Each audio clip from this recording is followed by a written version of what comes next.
میں ایک بار پھر بہت زیادہ شکر گزار ہوں مہناز صاحبہ کی کہ انہوں نے ہمارے طالب علموں کے لیے یہ ایوارڈ کا اعلان کیا ہے، اور یہ بہت ہی خوش آئندہ بات ہے۔ اللہ تعالیٰ آپ لوگوں کو اس عمل کو جاری اور ساری رکھنے کی ہمت عطا کرے۔ بہت شکریہ۔ اور سوچ کر آئی تھی یہاں کہ میں کچھ اور بات کروں گی، مگر مہناز آنٹی نے جس طرح امی کو اپنی دوستی اور اس وقت کو یاد کیا، احفاظ انکل کو یاد کیا، مہناز آنٹی نے بھی ذکر کیا کہ امی بہت اچھی گاڑی چلایا کرتی تھیں۔ میں نے اپنی پوری زندگی میں کسی عورت کو ٹائر بدلتے ہوئے نہیں دیکھا، اور امی ٹائر بھی خود بدلا کرتی تھیں۔ اور اکثر جب ہم چھوٹے تھے، میں سہینا ذریعہ ہوں، تو لوگ آ جایا کرتے تھے کہ باجی ہم بدل دیں گے، آنٹی امی کہتی تھیں میں خود بدلوں گی۔ میں جب دبئی میں تھی تو اکثر دوپہر کا کھانا کھاتے ہوئے میں امی کی کوئی نہ کوئی کتاب پڑھا کرتی تھی ساتھ میں، مجھے بہت اچھا لگتا تھا۔ تو میں ہمیشہ امی سے جب بات ہوتی تھی تو میں کہتی تھی کہ آپ کے افسانے اور آپ کی کہانیاں پڑھ کے نمکیات کی کمی ہو جاتی ہے، کیونکہ بہت رونا آتا ہے اور شدید نمکیات کی کمی ہو جاتی ہے پڑھنے والے کو۔ تو بہت ہنسا کرتی تھیں، اور میں سمجھتی ہوں کہ وہ بہت بہادر عورت ہے۔ مہناز آنٹی نے جس طرح ذکر کیا، انہوں نے بہت مشکل زندگی گزاری، بہت سر اٹھا کے جی وہ انہوں نے سچ لکھا، جس طرح سے لکھا، جس جرت سے لکھا، ایک عورت ہو کے پاکستان میں ضیاء صاحب کے زمانے اور اپنی پوری عمر میں سمجھتی ہوں کہ وہ بہت قابل فخر ہے میرے لیے اور میرے خاندان کے لیے۔ تو خیر ہے ہی، ہم جتنا فخر کریں اپنی ماں پہ وہ کم ہوگا۔ اور آج امی جیسی عورتوں، لڑکیوں، بچیوں کی مزید ضرورت ہے۔ اور میں یہ سمجھتی ہوں کہ مجھے بہت خوشی اس بات کی ہے کہ امی نے ہم بہن بھائیوں کی، اپنی بیٹیوں کی جس طرح تربیت کی، میری بیٹی کی تربیت میں جو ان کا کردار رہا، اور جس طرح وہ عورت کے لیے لکھتی ہیں، سوچتی ہیں، جس طرح کی دنیا کا خواب دیکھتی ہیں، میں سمجھتی ہوں اس کو آگے بڑھانے کی آج اور بھی زیادہ ضرورت ہے۔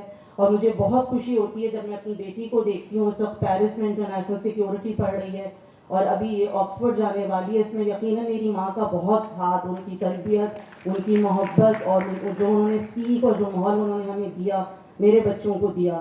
میں بہت شکریہ ادا کرنا چاہوں گی احفاظ الرحمان ایوارڈ جیوری کا، جس نے اس سال امی کا انتخاب کیا ہے اس ایوارڈ کے لیے۔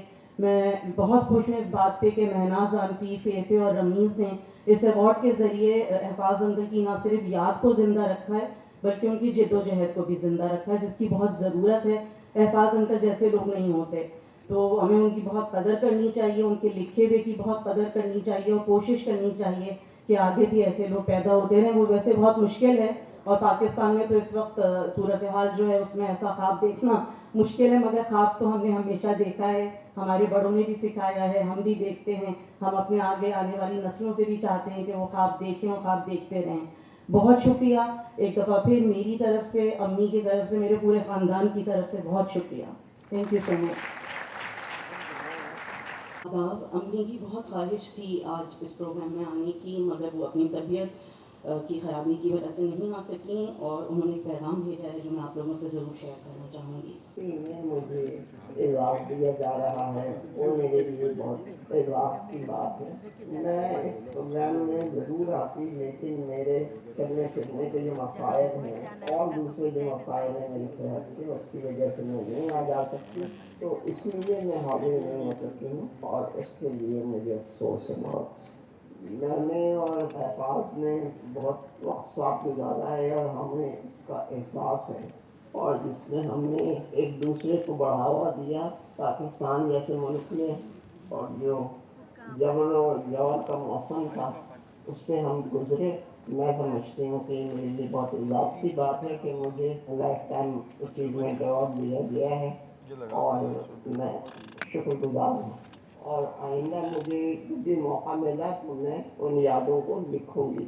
میں حاضرین کا اور اس سے پہلے میں مہناز رحمان کا اور احفاظ کے بچوں کا شکریہ ادا کرتی ہوں کہ جنہوں نے مجھے اس لائف ٹائم اچیومنٹ ایوارڈ کا حقدار سمجھا، اور مجھے لائف ٹائم اچیومنٹ ایوارڈ کی بہت خوشی ہے، بہت ہی میرے لیے عزت کی بات ہے۔